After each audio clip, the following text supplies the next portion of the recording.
En we beginnen natuurlijk met het bericht dat minister Silvania het meeste aantal stemmen heeft behaald.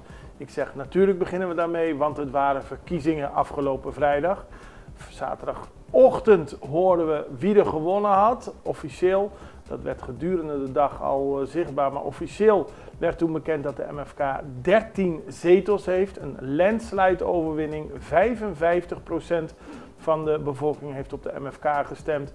PNP heeft 4 zetels behaald, PAR 2 en de combinatie MAN-PIN ook 2. De andere partijen hebben het niet gehaald.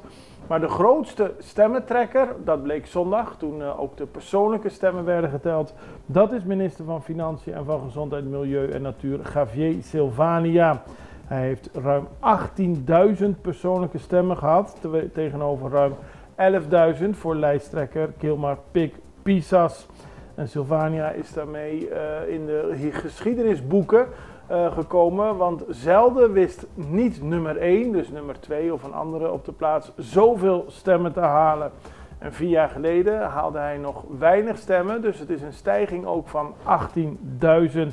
Het is onduidelijk of Silvania het premierschap beoogt. De partij is altijd de verkiezing ingegaan met de vraag om opnieuw Pik-Pisas te stemmen voor nog 4 jaar.